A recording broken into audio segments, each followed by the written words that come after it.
Greetings, metal brethren, and welcome back to the Banger Bar for yet another edition of Lock Horns, where every week we pick apart, pull apart, and try to put back together Banger Film's infamous heavy metal family tree. I want to remind everyone who's watching this on YouTube that you can watch it live streamed every week. This week, we're doing something pretty different. We've actually added a branch to the tree. We're doing deathcore. So for all of you people who've been chiming in up till now, thank you for your contributions. This promises to be an interesting one because we're going to create an entirely new branch to the tree. And to help me with this, because I am no expert, is no less than Bradley Zorgdrager. Welcome to the studio, my friend. Thanks for having me. For those that don't know, Bradley is the metal and hardcore editor over at Canada's main music magazine, Exclaim. So here we are. We're going to do an episode on deathcore. But first of all, give me a sense of how you got into metal music.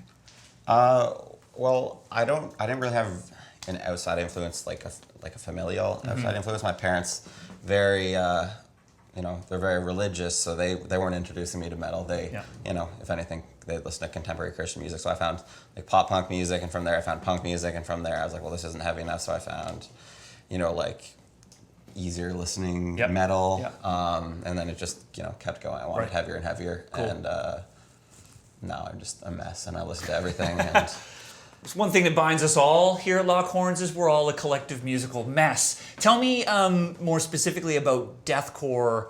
What got you into this kind of metal in particular?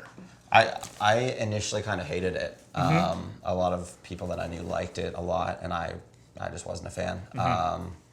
Probably for the same reason a lot of people aren't. And then I guess probably what happened is some of my friends were going to see Suicide Silence.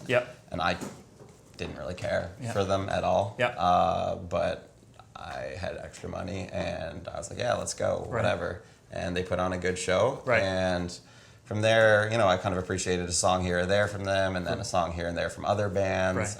And eventually it was just, I wouldn't say by any means like I'm like, a deathcore kid, a deathcore fan, but I can appreciate some bands in this genre as I can appreciate some bands in like metalcore and in death metal and everything. Very cool. Well, I mean, it's pretty, to my ears, pretty jagged, angular, very dissonant, very intense element within metal. So I think it promises to be an interesting discussion. And speaking of the discussion, we want to hear from you what you think about deathcore. What is deathcore? What isn't deathcore? What bands deserve to be part of the deathcore subgenre on the family tree? And as always, we want to hear the whys of your opinion, not just the whats and the whos. And joining us this week, we've got people from Boston, LA, Fresno, Chicago, the Bay Area, although it says Bay Arena. I like that. That's even better. Connecticut, Arizona, Suffolk and Birmingham in England, Sweden, Norway, Finland, and a small town in Wales. Thank you for joining us, and we definitely want to hear what you have to say about deathcore. Most of you know that off camera is our mistress of metal, Lisa Latisseur. Ring that bell. There we go. When you hear that, we move on to the next thing. So, here we go. Let's lay some ground rules, shall we? What is deathcore? How would you characterize this music? I mean, in the most simplistic layman's terms, it's essentially death metal with metalcore, specifically the breakdowns. That's kind of the key, I'd say, addition to death metal that, sets it apart. Sure. And break down a breakdown, if you could. Okay. What is a breakdown? So a breakdown is it's a lot of chugging. It's a lot of chugging on the lower strings, often palm muted in various permutations, different rhythms. The kick drum often plays off the chugging of the guitar. The cymbals, often China cymbals, are halftime, and it's generally a slower like a slower part of the song. Sure. And sometimes they even slow down like a breakdown, so it's like a breakdown within a breakdown. I got it. That's the gist of it. Should we try like the acapella? Should we do a judge? No, maybe we shouldn't. I mean, we didn't practice that. There is a band called like Judja that playing off of that, but I don't think I could do a very good one. Just show Bobby McFerrin a thing or two about metal and chugging. There's also when I listen to deathcore bands, some grindcore in there. How would you explain that element? Like what of deathcore is grindcore? Right, and I would say a lot of that kind of starts with the earlier deathcore bands. I'd say that's often like it's kind of diminished a lot over time with the newer bands. You know, as a deathcore band is influenced by a deathcore band is influenced by a deathcore band. Yeah. They may not have that grind influence that came when the initial bands listened to metalcore, death metal, and grindcore. Yeah. And I think a lot of that kind of comes from almost the chaotic element of like the original metalcore music. Right. Which is it's just frantic. Yep. So I would say that's where the grindcore came from, and it was always more like in tone than a super punky. They don't have a lot of like crazy punky hardcore beats, but for sure.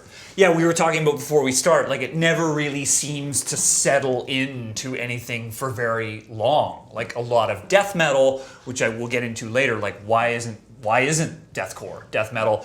A lot of death metal has that repetition and a lot of solos. The songs are longer, but obviously with deathcore, it sort of never really stays in one place for very long. Would you agree with that? Yeah, I would say a lot of the times it's one riff, the next riff, the next riff, and then it kind of builds to the breakdown, and then another riff. I mean, there's some repetition for sure, but I would say song structure in a lot of cases isn't. They're not basing it verse chorus bridge. And vocally, of course, we're generally like way the fuck down in the register. A lot of really low guttural vocals. Would you say? Yeah, well, I would agree. There's a lot of like gutturals, but there's also a lot of like really high screeching vocals. Okay. And I'd say deathcore bands utilize that dynamic more than traditional death metal bands, which tend to be lower. And then there's the infamous pig squeal, which I'd say was popularized through deathcore. Job for Cowboy's Doom EP, perhaps specifically. And back in the day, Carcass, I think, maybe one of the first to do that super like one's way up here, one's way down here. Exactly, yeah. And like deathcore is by no means the first, subgenre to do this, but I'd say they definitely took advantage of it more than, your traditional death. Turn it into kind of part of the fabric of the music, and then multiple bands are doing it, and then you have a genre. What about lyrical themes in general? What are deathcore fans or bands belting about? I'd say, it's pretty wide. In general, it's less about gore than your traditional death metal bands. Less horror. When it does involve that, maybe they're singing about personal stuff like relationships or whatever, and then they're like tying that into that, like killing somebody they don't like. I don't know, something like that. But it's not. Every song doesn't have to be its own little horror story within itself. Okay. A lot of personal stuff, anxiety, depression, anti-religion is a pretty common theme. Yep. So pretty broad. Yeah. Pretty broad in general. There's not just one, this is what deathcore bands sing about. Fair enough. We like say, a lot of country bands sing about, horses or whatever the fuck they like to talk about. I don't know. We will not be talking about horses. I think we know that for sure. Why? Because it's not a power metal episode, but we'll see. Maybe there's a band called Job for a Cowboy. But anyway, prior to the show, we already started to get a little bit of feedback from you out there that whether or not this genre really deserves to be part of the discussion. Why? Well, because we tend to only honor the bands and the subgenres that have had time to make an impact, and it's not just a passing fad. And then Lisa Ladiseur chimed in that in 2004 you made a film and you put in all your favorite metal bands from the 90s. Yeah. Busted. basically it means that I wasn't paying attention, but it's true. I mean, I guess there was an equivalent here, with the Swedish melodic metal that really hadn't been around for very long when we did a Headbanger's Journey. But there's a note here, Bradley. Lisa was telling me earlier, this sort of reaction to the new wave of American metal with deathcore, and I never really thought about that connection. Can you talk about that? So I would argue that the new wave of American metal was kind of a reaction to new metal, whereas new metal was very commercialized, very simple. It wasn't, in many cases, not even that heavy. Yep. And the new wave of American metal came around, and it was screaming, not Yep. just kind of yelling a little bit. Right. It was a lot more double kick. Mm-hmm. There were breakdowns. Yep. For sure. There was solos, which is something Yep. that was like lost in new metal. So Yep. I think this was kind of like a lot of people who liked more traditional metal that they found through whatever means. Maybe their dad liked Pantera Yep. or whatever. Or granddad, as it now were. Anyway, carry on. Granddad. My granddad's not watching this, but if he was, I wish he listened to Pantera. But yeah, I'd say it was kind of a reaction to that, where metal Yeah. always wants extremity. For sure. So was deathcore then in turn kind of a response to the new wave of American metal in a way? I would argue that Yeah. because I would say it kind of splintered. The new wave of Yeah. American metal kind of got increasingly commercialized. Yep.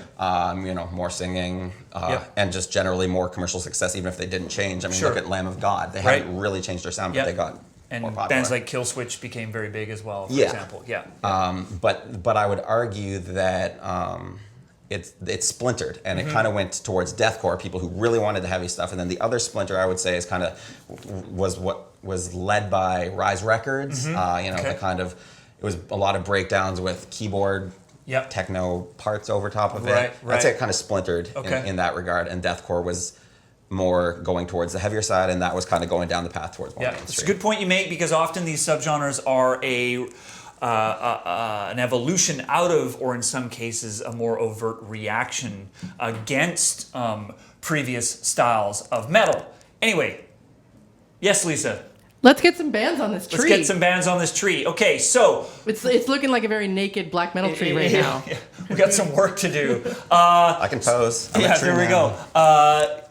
Usually what we like to do is establish some foundations, I guess, for the new branch. And prior to today, the feedback was there's one band in particular that deserves to perhaps even be above the label deathcore. What's that band, Bradley? Band is Suffocation. Okay, now Suffocation, I think for most of us, we would consider to be just a straight up death metal band. Why do they deserve to be part of this conversation? And I'm not calling them not a death metal band. Right. I think that'd be foolish. They Sure. are a death metal band, if anything, leaning towards the more technical aspects. Right. But they kind of introduce the the slower stuff, like more of a slam part. Mm-hmm. But it's coming close to breakdown. Yep. And I'd say it kind of opened a lot of people's eyes, like, Right. oh, we don't just have to go fast all the time. We can do this super slow part. Yep. There was the song Liege of Inveracity. I don't really know how to pronounce that word. Uh-huh. But Liege of Inveracity, there was like a part towards the end. Okay. And it was just like, whoa, this is super heavy and it's Right. super slow and crushing. Right. And I'd say that kind of opened a lot of doors. They're an East Coast band, correct? Are they yeah, they're from East New Coast, York. so maybe a bit of an East Coast vibe. Anyway, let's go to the board. Suffocation. What do you have to say about this band, Matthew Suggs? Why in the flying fuck are Suffocation there? Well, let's put them there for starters. Sorry, Matt. The horns are locking on the first comment. I love it. They aren't deathcore and have never been. Just because they influence the style doesn't mean they belong in it. You might as well put Judas Priest in power metal and thrash. We might do it. Fucking Wasted said Suffocation should get in. Bobilly said that Suffocation, yes, they pioneered breakdowns in death metal, supporting your idea, Bradley. And Justin Briley agrees. Definitely Suffocation for their influence. So, not unanimous, but some general consensus that Suffocation's the band that maybe we consider more properly to be a proto-deathcore And band. there are other bands that I considered, but obviously I don't want the deathcore family tree to be littered by influences. You know, there's some dying fetus, like they have like some of the slower parts. Sure. You know, Aborted. When I first heard Whitechapel, I was like, who's this band that's trying to rip off Aborted? Yep. And I mean that in the nicest way possible because I love Aborted. But yeah, I mean, I settled upon Suffocation as kind Even of... until we talked earlier about Skinless, some of those relapse bands kind of had that more grindy kind of vibe to them in some ways as well. Okay, so we're going to add some other bands. We've got Suffocation up there, and as we like to do, we like to give our guest some prerogative to select a band which you think absolutely needs to be on the deathcore chart. Who's that band for you? Band's got to be the Red Chord. Okay, and tell me why. Why the Red Chord? So I would say the Red Chord because I'd say there's like kind of a balance here between coming early and influence. And the Red Chord and Antagony, both very early bands, both formed in '99. Antagony released their first album a year ahead of the Red Chord. Okay. But I would say they just weren't as influential. Right. So I would say, you know, the Red Chord, they had some of the grindy stuff. They didn't shy away from the breakdowns. Right. They were technical. Sure. But then I would also say, I would say that while they were more influential than Antagony, I feel like they kind of got passed by once the deathcore bubble kind of burst. Okay. And it got super popular. I don't think a lot of kids did a lot of research. Right. I think a lot of the time they're a band's band, where the bands that made this music liked them, but the kids but they didn't necessarily get the popularity. So I had to make sure that they got up here because I believe that they are... From a musical standpoint, they were highly influential. Yeah, I would definitely cool. say Well, that. I think you may have some allies out here. The Red Chord, Nick Ottaviano, welcome back. The original bands to pioneer this sound in my book were Despised Icon and the Red Chord. Some have labeled the Red Chord as just being straight grindcore or possibly the laziest, subgenre ever, death grind. Who's lazy in death grind? Anyway, which to me is just elitists trying to get around saying they like a deathcore band. Interesting. So some micropolitics in this discussion as well. Fucking Wasted is back. The Red Chord should be on there. And Big Blue Space Goat, gotta be a banger staff. The Red Chord 100% deserves to be on there. Entirely pioneered the genre. What do you make of this sort of like suggestion from Nick that there's this bit of this animosity that people don't want to admit that they like deathcore? Where's that coming from? It's funny you say animosity because that band's great and also a deathcore band. Also But, a great COC record. But yeah, I digress. there we go. Carry on. We could probably talk about that word a lot. You know, hate, animosity. We could just talk about any of those synonyms. But so yeah, what's going on here with that kind of like not wanting to admit that you're into deathcore? What's that all about? I'd say a lot of it is like, apples and oranges. People don't want them to be the same thing because they're, in their eyes, they're not. They're both fruit, so they're similar enough. Yeah. I don't really like that metaphor, but whatever. Carry on. Salad, fruits. Yeah. But yeah, I think a lot of it is like, you're this and I'm this. And people don't want, the older death heads, they don't want to be associated with what the younger kids like. Yeah. I'd say a lot of it has to And probably vice versa, as we were talking about before. Yeah. Yeah. And I think a lot of it is they're bitter. Like a lot of these younger kids are into these bands, but they're not going back and doing their homework. Right. They're not going from, not the Red Chord, because as I said, they didn't get the love they deserve. Right. I love you, Red Chord. It's cool. But like a band down here, they didn't go back up here and look at Suffocation. Right. I see. Some of it might have to do with image also. The deathcore scene was kind of split in image. There was like the oversized shirts, the flat-brimmed hat with the sticker still intact for whatever reason. Yeah. Baggy jeans, kind of like pseudo, like thug look. Gold foil print, prints all over. Yeah. Always worked for me, that look. Yeah. Carry on. I mean, I probably have a shirt somewhere that has a print all over it. I'm not sure. Yes, Lisa. I think we actually have an interesting comment about why deathcore gets crapped on from one of the ladies in the chat. All right, the politics of deathcore. Jessica Fisher, welcome to the conversation. Jessica says, I think the problem with deathcore comes with the same problems we often run into in metal scenes. There seems to often be a distaste of what the kids are doing.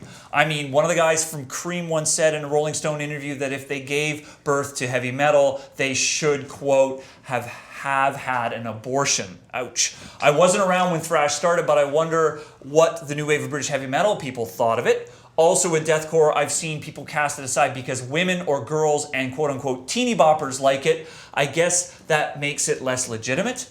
I've also heard it said that deathcore is cheap and not technically proficient. I honestly don't know what that's true, but I also listen to punk, hardcore, and black metal that might be considered cheap and not technically proficient, and it sounds just fine to me. Wow, some interesting stuff there.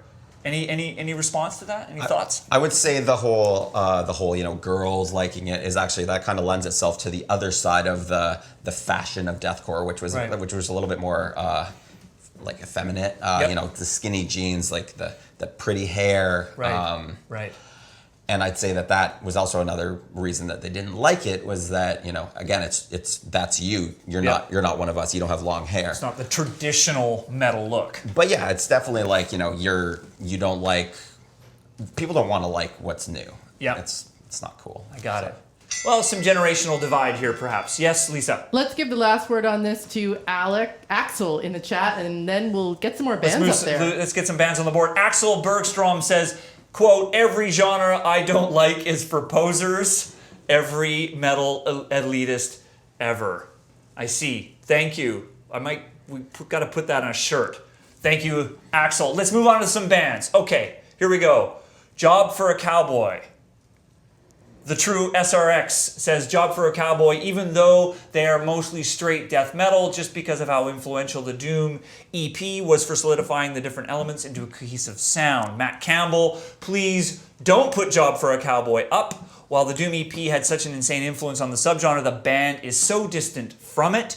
And Greg Bourne, where I stand with Job for a Cowboy, one of my favorite bands, is that the Doom EP is the epitome of a deathcore record, but everything after that just gets more death metal and eventually tech death.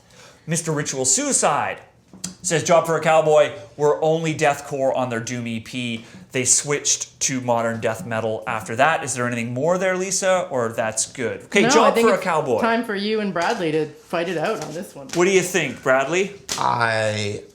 Nobody's saying that Job for a Cowboy is still a deathcore band by any means. They're not. They, and on their latest one, they're increasingly progressive. Right. They've moved far from that. But I would say that first EP was the epitome of deathcore. It really brought the pig squeal in. I think everybody who has an opinion on deathcore knows the Entombment of a Machine, where the song stops and there's like a high-pitched scream. Right. That's an iconic moment. It's an iconic moment, and it's kind of like a whipping boy, for the moment, for the genre. Right, I see. So as much as it's only one EP, I'd say it was hugely influential. Right. I know a lot of people were really into that. So I'm saying we have to put them up there. Like I know they're no longer a deathcore band. Right. We're gonna find that, I'd say, probably with a lot of deathcore bands they've kind of expanded, moved away from. But that doesn't change the fact that when this genre was first exploding, they were there. They were doing it big.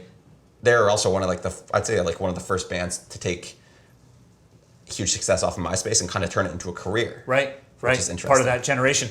At the risk of diving down a deep rabbit hole, do either of these bands sort of deserve to be at the top of deathcore in terms of like first to the mark, so to speak? Or is that band yet to come, in your opinion? I would say that the Red Chord, in terms of timing, they came first. Yep. So I would say they deserve to be up there. I would kind of put another band maybe beside them. Okay. It wasn't right at the exact same time, but it was shortly thereafter. Okay, well, let's maybe park that thought and we'll go to the board. We do have some comments on Job for a Cowboy. Colin Lacativa says Job for a Cowboy up with Suffocation. Interesting. Proto-deathcore, Job for a Cowboy. Not sure how Suffocation would feel about that. That's another story. Justin Briley says, I agree that they need a place on this tree. Job for a Cowboy was just so goddamn big, in caps, back in like 06, 07. You can't ignore it. So there's some support for Job for a Cowboy. I don't know about putting them in proto, however, so maybe we'll just leave them there for now. Here's another band we're getting a lot of feedback on, Suicide Silence. Marquez says, hurry up and put Suicide Silence up already. And Dead Wolf says, add Suicide Silence and Whitechapel, or I'll come over there and drink all your beer. Fuck, let's get it up there, because I don't want anyone touching our beer. Suicide Silence, thoughts on this band, Bradley? As I said, they were kind of, the band that kind of made me stop being a opposed to this subgenre. Right. I saw them live. They put on a good show. Yeah. That was with their now deceased singer, Mitch Lucker. They now have a new singer from the band All Shall Perish, so this deathcore is kind of a breeding ground for itself. Right. I would say that they definitely agree to be on there. The Cleansing was a very important deathcore album. Everybody knows the line, "Pull the trigger, bitch." It's on their t-shirts in big letters. That's another thing about deathcore. They love to put t-shirts and on the back in big impact font. There's usually a swear word and usually something that's somewhat edgy, and you're just like, oh damn, is he really wearing that? Right. And then, but from there, they kind of, the next album, still deathcore, and then they kind of started moving towards like a more almost nu metal way. Not that they were a whole new metal band, but if deathcore was influenced by nu metal. Right. Cool. Well, I'd say that they deserve to be up here, undoubtedly. For sure. Well, Jessica Ray Fisher is back. She says Suicide Silence definitely needs to be on the list. Arguably the biggest and most influential band in the genre.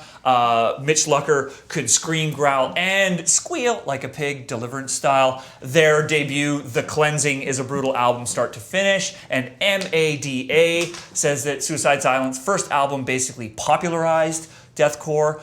Dan Jacobs adds that Suicide Silence goes on the same tier as Job for a Cowboy, suggesting they were sort of parallel in terms of when they made their first impact, which is kind of how we've organized the chart. Right. Well, Job for Cowboys, Doom, I think, came out in 06. Yep. Suicide Silence Cleansing came out in 07. So I put them like this. Oh. There was a lot of like crossover there. You know, maybe Job for Cowboy hadn't fully blown up Bit yet. of a 3/4 parallel You there. see that? Yeah. It's very dynamic. I'm keeping things dynamic here, folks. Yeah. We hate splitting hairs on this show. But here I am. Yeah. Okay. Suicide Silence is up there. How's everyone doing? Everyone happy? Here's another band. Despised Icon. Chris Adler was in here the other day singing the praises of Despised Icon, as it were. Al Gonzalez. You better have Despised Icon as kings of deathcore. Monkey 360, would you guys hurry up and put Despised Icon up? Canadian, damn it. And Billy Carlisle agrees. Despised Icon at the top. Jordan Hall in 73, we need Despised Icon. They mix elements of grind, slam, death metal, and tough guy, just like us, hardcore, that really define the early days of deathcore. And Zach Perez says, Despised Icon, they were one of the best definition representations of the genre, deathcore, a really solid, slammy death metal band with heavy breakdowns and two-steps. Line dance, anybody? Also incredible hooks and vocals. Explain all of this to me, because I have no idea what people are talking about. First of all, Despised Icon, why are they important? First of all, Despised Icon was the other band that I believe deserves to be on the same... Is it a full parallel? Well, like I said, it came slightly after, so just put it as far... There we go. That's good. You know, we're keeping things dynamic and beautiful here. Microscope on this. But, okay, Despised Icon, Canadian, great band. Their drummer's a freak. Yep. Two vocalists, which kind of added a different flavor. There was one guy who did the highs and kind of like the more hardcore yells, and there was a guy who did the pig squeals, essentially. You know, making things a little bit dynamic. A lot of people, I think, kind of view that. They were like, why do they have two vocalists? That's unnecessary. Right. I mean, you know, people said that about Slipknot when they had the trash can guy. And that's been going on for a long time. But both add dynamics. I'd say that they're important. Yep. Their album, The Healing Process, I'd say it had a lot more, like, more metalcore influence than just the breakdowns. It was kind of a more honest collision between metalcore and death metal, with some hardcore as well. And then after that, they kind of went more, you know, as deathcore became, but they just did it bigger, they did it better, they did it faster. So I would say that they're a very important band. Plus, the one dude in their band, and his name is slipping me. He's not in the band any longer. He produces a lot of albums. I know he's produced Beneath the Massacre, probably Neuraxis, kind of that whole Quebec death metal, Montreal death metal scene. So I'd say he helped shape it as well. And he came from there. Know these guys, incredibly talented players. What the fuck is a two-step? Explain this to me, please. A two-step is like a... Hold that thought. There we Big go. Blue Space Goat. I knew a Big Blue Space Goat would help us. To clarify, two-stepping is a type of hardcore dance during the almost thrashy parts of the song, not fast enough for circle pits, but not a breakdown. Is that accurate? Yeah, that's accurate. You know, it's a dance that they do during that part. I would demonstrate it, but I can't really do it because I don't. Yeah. Bonus Dance. feature, we'll have a two-step and a jun-jun Yeah. competition between Bradley and I. Anyway. It's going to be great. So the two-step is something that's kind of unique to deathcore? It's a hardcore thing. Yeah, okay. Some of it crossed over into metalcore, Got so it. some of it crossed over into deathcore. I think, towards as deathcore grew, Yeah. I'd say that the two steps were more accidental than they were incorporated from the hardcore influence. Right. But hardcore is definitely where you hear it. It's where they do that dance. Very cool, because I think that's the first genre we've had on Lockhorns where there's actually been an element of what's going on in the audience. Lisa. That's because we haven't done goth metal yet. But before we just... Thank goodness. Hey, come on. I will Could you goth ring metal. that bell any louder? I mean, anyway, carry on.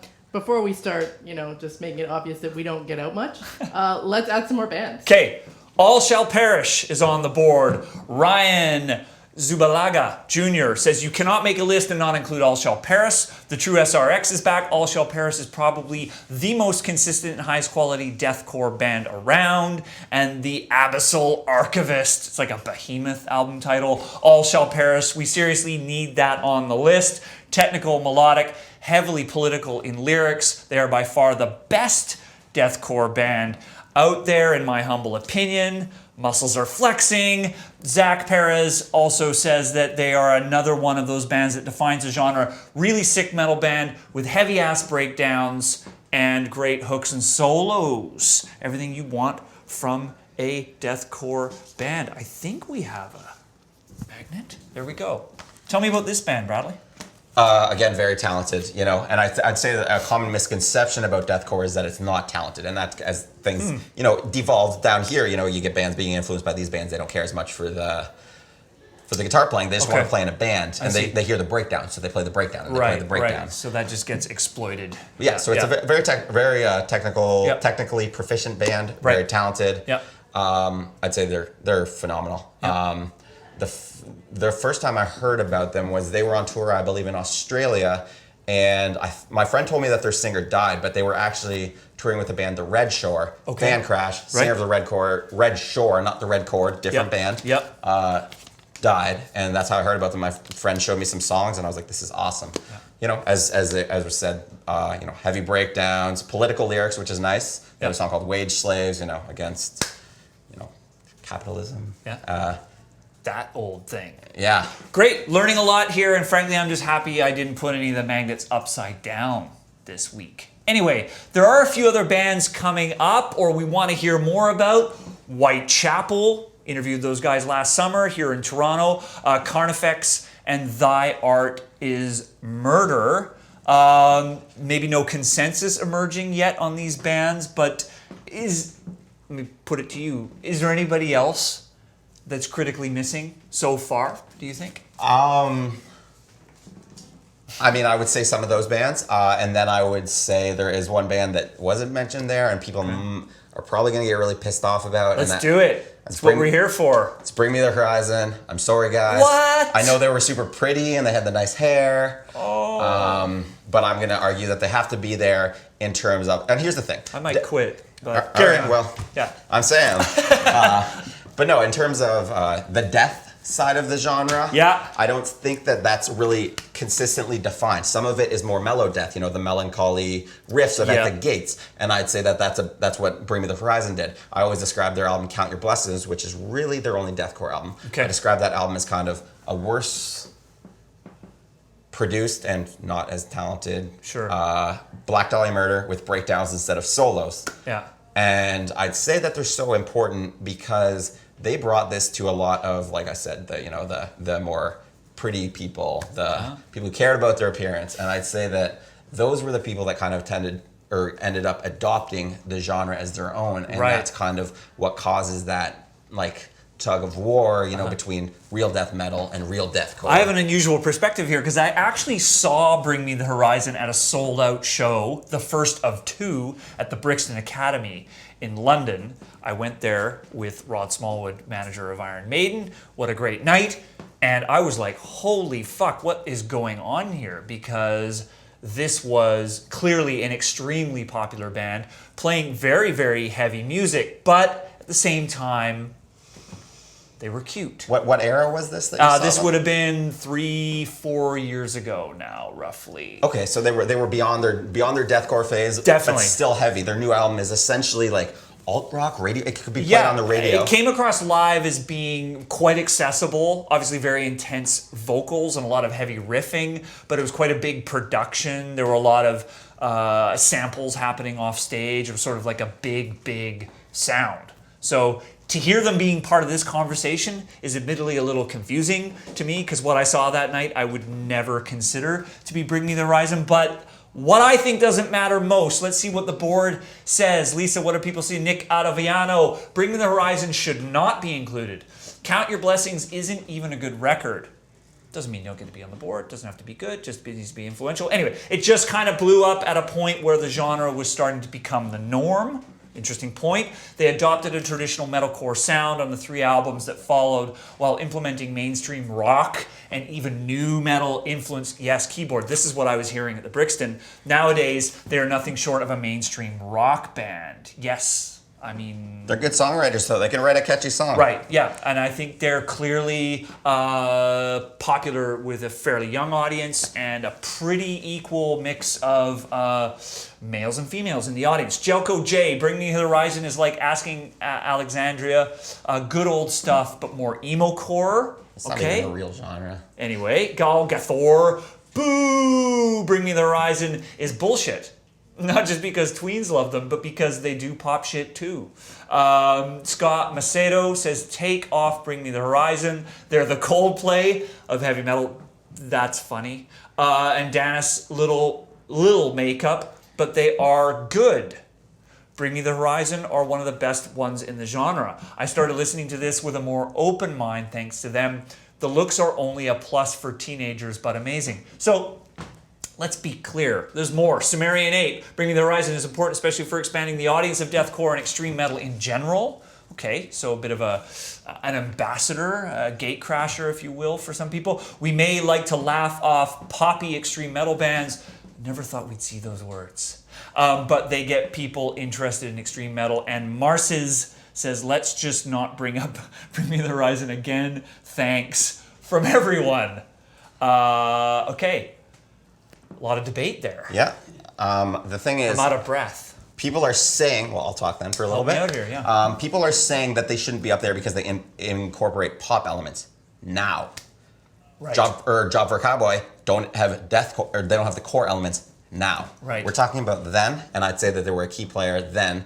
As I said, and as one of our audience members said, they popularized it with a crowd that might not have gotten into extreme music otherwise. right. And people saying poppy extreme music, I don't think that applies to their album Count Your Blessings. Is it the heaviest thing ever? No. Was there singing? No. It was essentially a deathcore album. Right. So maybe having them down here is sort of visually fucking with people a bit, in the sense that they should be higher up, because this sort of suggests that maybe they're a torchbearer moving forward, or they represent the future Right. of deathcore, if you know what I mean. I would put them, I think their album came out in 2006, so I'd put them right up here with Job for a Cowboy. Wow. They were for, as I said, the looks. Job for a Cowboy had a little bit of looks back then, but they really had the It's looks. like a deathcore pyramid scheme. We're not dealing with any sort of linear development here, which is fine. We're smart people. We can handle it. Okay, we're going to set aside Bring Me the Horizon.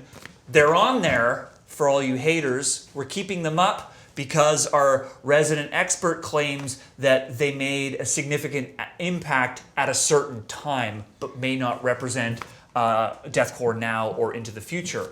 Thy Art is Murder, however, is another band that's getting a lot of traffic here. OMG Jesus Gamels, something like that. Says, LOL, please, for fuck's sake, put Thy Art is Murder. You need some Aussie deathcore, LOL. Jake Stanley, yes, Thy Art is Murder is pure deathcore. A Dead Skin Mask, Carnifex for sure, brutal vocals and sick breakdowns. We'll skip that for now. Zach Perez says, Thy Art is Murder, definitely the last of the deathcore bands to reach success, and definitely currently the most successful of the deathcore bands. Their album Hate brought them to new levels of acclaim. Thy Art is Murder. Thoughts? I would agree with Zach there, saying that they're like the last deathcore band. They're the last kind of deathcore band that I can think of now that's kind of doing the traditional deathcore sound. And what I'm thinking there, there are other bands who touch on it. There's that band Attila. They have deathcore elements, but they sing about like partying. It's different. But Thy Art Is Murder. Yep. I'd say I think their first album came out it was either like 2009 or 2011, and it could have come out back here. Okay. And I'd say they're good. I'd say they're, again, talented, important, good vocals. They're definitely important in maintaining interest in the genre. Whereas otherwise it's kind of peaked. As I said, the bands have, Suicide Silence went a little bit more nu metal. Bring Me the Horizon went essentially alt rock. Yep. Job for Cowboy went progressive death metal. So all the bands are kind of going elsewhere. Thy Art Is Murder is kind of keeping the spirit of deathcore alive. I'd say that they're important. Tame. Passive Metal says Thy Art Is Murder is not nearly influential enough to be on this list. Bradley's got some competition. Dan Jacobs says that Thy Art Is Murder came out with Infinite Death in 2008 and very influential. I think the consensus is that they belong. Maybe a few dissidents out there, but generally they're the leaf on this branch. They're out at the end, and then I'd say that they deserve to be there in keeping an interest in this genre and doing it now without any compromises. Okay, another band on the board here is Acacia Strain. Matt Campbell says the Acacia Strain is a great representative of the genre and its actual balance between hardcore and death metal influences. Thoughts on Acacia Strain? Do they belong or no? I'm saying no, and I'm sure somebody's going to bring up Emir. They often get brought up in the same breath. I'm going to say no. As much as they are like deathy in tone, it's very soul-sucking, brutal the whole time. Yep. There's not the death metal. There's no blast beats. There's no trem picking. Right. It's heavy. It's a lot of breakdowns. Yep. So I'm not saying they're a bad band by any means. Like, I think they're very fun. They're a cool band, but they do not belong on deathcore because there's not the death outside of the vocals and the overall feeling of the music. Copy that. Same thing with Amir. Although Amir started going kind of down the nu metal wormhole. Right. Terribly written. I don't know what I did there. A bit of a dog's breakfast, but Acacia Strain. For now, putting them under the question mark. Lisa, what do we got here? We got maybe a few more bands coming in. Yeah, there's not a lot of love for Acacia Strain, but people are saying Whitechapel a lot, but not why. Okay. We need to hear why. Yeah, we do. So let's just read what Justin Briley has to say. He says no on Acacia Strain or Emure. They got the tone, but none of the metal at all. Further down, Zach Perez, busy day for Zach on the board today. The Sumerian bands After the Burial, Veil of Maya, Born of Osiris. I would put all these bands in one category because although they weren't traditional deathcore, they helped grow the genre as well as progressive metal. Technical groovy breakdowns and broken timing death metal riffs were a standard element, along with some catchy hooks. Gang chants. These bands were a huge contribution to the scene. I like gang chants. I'm going to borrow that. What are your thoughts on all that? There's a lot there. Those bands have kind of been, referred to now as Sumerian core. Okay. Maybe it was Metal Sucks that said that first. I don't know. Okay. And as you said, it's not traditional deathcore. It's kind of got its own flavor. Sure. It's almost like if a deathcore band listened to Meshuggah. Right. I'm not going to say the D word because they're not, but they're somewhere within that spectrum. Right. So while they're very good at what they do and what they do is unique, I don't think they belong here. Okay. I don't even think necessarily that deserves its own tree. Sure. It would kind of be off here, whereas its own tree would be off camera. Got it. There is one band that we pre-prepared a magnet. I'm going to put it up there. This is Whitechapel, of course, from the south. And we've got some comments coming in on Whitechapel. Ballin' like Kobe. Not like the Raptors. Oh, different topic. Whitechapel goes chug chug and boom boom. Articulate. Big Blue Space Go. Whitechapel has been a pillar of the genre for years. They've seamlessly blended metalcore and death metal for their entire existence. And Diz Chu says that Whitechapel have all the elements of deathcore without taking them too far. And Ollie Ray, Whitechapel all the way. And Constistifier Official. Whitechapel, because it is freaking heavy, has breakdowns, growling, and screaming. You know, all that hard deathcore stuff. And is a big name already. What do you think on Whitechapel? I think Whitechapel definitely deserves to be on here. I think that they don't belong down here. Okay. They belong kind of on the same level as like All Shall Perish here. Okay, yeah. You know, kind of got popularized more in like 07, 08. Yep. Than these bands, which was like 06, 07. Yep. Somatic Defilement came a little bit earlier. It was on a smaller label. It didn't necessarily blow them up as much. That's the album that I'd say was more aborted influence. Then they put out This Is Exile, a lot more groovy, a lot more bounce in the riffs. And I think that's the album that really blew them up. Phil Bozeman is a freak of a vocalist. I think he's awesome. He's high, he's low, he's fast, he's slow. It's he's very dynamic, and I'd say the band matched that. They have 3 guitarists, often seen as like, who needs to do that? But Iron Maiden did it, so fuck you. Anyway, yeah, I mean the way that they did it allowed them to kind of stay dense and heavy, but also have more atmospheric riffs over top. I kind of, I wouldn't say set them apart because a lot of these bands did that, but they, like I said, they did it bigger. Okay, I think we've got some consensus. That's well put. They're a good band. We saw, as I said earlier, we saw them last summer here in Toronto. What else? Drew Dyson, Winds of Plague deserve a spot for sure. They pushed the boundaries of the genre. What do you think, Winds of Plague? I don't know this band. Winds of Plague, they're essentially like a deathcore band with keyboards. I kind of view them as kind of the child of Bleeding Through, if you're familiar with them. Yeah. Whereas Bleeding Through is like a metalcore band that went that way, or that was that way. They always had keyboards. Winds of Plague was kind of like the deathcore equivalent. Both very heavy, the keyboards not used in the way that the Rise Records bands would use them when dancey, synthy, whatever. This was more orchestra. Did they deserve to be under the question mark? Are they part of the conversation, or are they somewhere completely different in your opinion? Are they peripheral enough? I'd say they deserve to be here. I would say that they deserve to be here because the keyboards were an enhancement. They did not drive anything. The riffs were still deathcore. The vocals were still deathcore. There were still the breakdowns. Got it. So I would argue that they do deserve to be here, as much as they do something a little bit different than the other bands. I mean, some of the other bands up here also do. Drop for a Cowboy used the pig squeal a lot more than these other bands did. Sure. So that's slightly different. But everyone's got to have their own thing. Exactly. So I would argue Winds of Plague deserve, yes. Yes, Lisa. So there's a lot of bands being mentioned, and we're coming to the end of the show, but the one that seems to have the most consensus is Carnifex. Okay, well, let's see. We want to hear why, not just who. Chase, Harry, Carnifex would be another great addition as well. Formed in the mid-2000s, definitely have paved the way for deathcore as well. And Minute Drool 91 is back. Carnifex have been a deathcore band for some time and should be added to the list. Carnifex, what do you think? Here's my thing with Carnifex. Great band. I love them. They kind of went towards, as they kept going, they're still a deathcore band, but they started going a little bit more towards the traditional death metal. Especially with the album Hell Chose Me. Cool band. And when they first came out, they were kind of with Suicide Silence, and then it later became a band Chelsea Grin, where they all kind of had similar sounds for maybe their first albums. Suicide Silence was the more influential of them. I'm not saying that means that they're the best of them.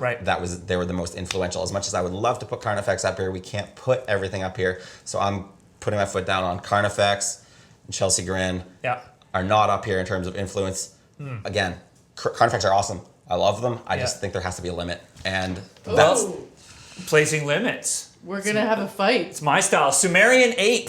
He's drinking the Kool-Aid, I guess, with the Sumerian thing. Carnifex is important for the rise of deathcore, but also important for its evolution. Their newest work incorporates blackened elements, which is a new feature to deathcore and possibly the future. Brandon Geiger says that Carnifex should go up now. They combine all the good aspects of deathcore while bringing in a black metal influence later on. And Mr. Shiny Will says that Carnifex is essential. Generic deathcore, and Ica Deadpool would agree. Carnifex are pioneers. You might be getting outnumbered here. Bradley. I mean, if, like I said, they are not a deathcore band. They are not a good band. I just think that their influence was overshadowed by Suicide Silence. Okay. And they did a similar enough sound that I kind of thought, you know, maybe they shouldn't be here. But if everybody else wants them to be up here, I'm fine with that. I think they're a great band. The deathcore jury is tough with Bradley. It's a tough crew here. Passive metal overruled. Carnifex has to be up here. Well, you know what, Bradley? Let's do it. Let's say we're a people of the people, so they're going up on the board. But I mean, if we're doing it chronologically, please. Yeah, I can get this magnet. I got up it. there. Yeah, where do you want probably it? Right about there. Probably about there. Okay. Yeah. Okay. Maybe closer up here. That's close enough. I don't care. Overruled. They've been added. Thank you, everyone. Lisa, time to wrap up. So many bands. We thought this was a new genre and didn't go that deep, maybe, but there's more. Okay. Do we talk about more? Do we call it quits? Through the Eyes of the Dead, Animosity, Chelsea Grin, Oceano. They just keep coming. And on and on. If you want, I can touch on all those bands very quickly. Well, Oceano, here we got Drew Alexander. I can't believe no one has brought up Oceano yet. Adam Warren's vocal performance on 2009's album Depths are the greatest in what is a very restrictive genre. They emanate all aspects of death metal, black metal, and new wave of American heavy metal or metalcore, crushing instrumental throughout as well. Oceano. Heavy band, very heavy. Influence, I think they kind of, as you know, I was saying with Carnifex, but I'd say they kind of got swept under the rug. Okay. Very heavy, not a bad band at all. We're moving on. Yeah, no we're moving Oceano. on. Oceano, we got Zach Perez is back. He says, forever known for their pure heaviness and extremely violent live shows. Fight worth. Basically, Zach wants to add every band. Come on, Zach.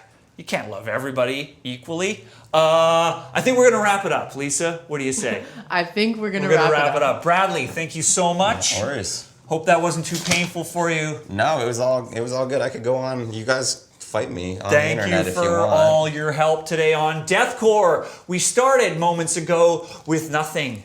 Now we have a genre. Thank you for joining us, for contributing. Off camera, we got Daniel, Lisa, Lana, and Andrew. Help make Lockhorns happen every week. Subscribe to Banger TV. Help us build a full-fledged digital global all-metal channel.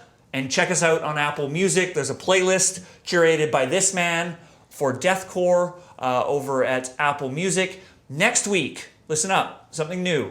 We're changing the time. We're going to Wednesdays, 5 p.m. Eastern, if you want to join us live for Lockhorns. We'll see you then. Goodbye.